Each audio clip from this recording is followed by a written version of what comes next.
ନାରୀ ଯା ସ୍ୱରରେ ଅଛି ଦାମ୍ଭିକତା, ସ୍ୱପ୍ନରେ ଆଗ୍ନେୟ ଆହ୍ୱାନ, ଯେବେ ସେ ଭାଙ୍ଗେ ନୀରବତା, ଏ ସୃଷ୍ଟିରେ ହୁଏ ଗୁଞ୍ଜରଣ, ଏ ସୃଷ୍ଟିରେ ହୁଏ ଗୁଞ୍ଜରଣ।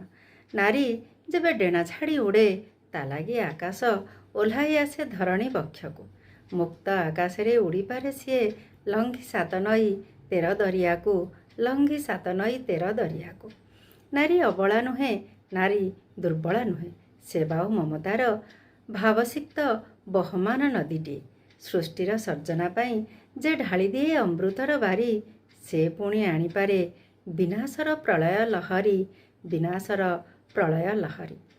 ହଁ ଦର୍ଶକ ବନ୍ଧୁ, ମୁଁ ଯେଉଁ କବିତାଟି ପାଠ କଲି ତାହା ହେଉଛି ଏକ ନାରୀର ପରିଚୟ। ଏ ନାରୀ ଉପରେ ମୋର ଏକ ସୁନ୍ଦର କବିତା ରହିଛି, ଯେଉଁ କବିତାର ଲିଙ୍କ୍ ମୁଁ ଏହି ଭିଡ଼ିଓର ଡେସ୍କ୍ରିପସନ୍ ବକ୍ସରେ ଦେଇଛି। ଆଶା ଓ ବିଶ୍ୱାସ ଆପଣମାନେ ନିଶ୍ଚୟ ଦେଖିବେ। ରହୁଛି, ନମସ୍କାର।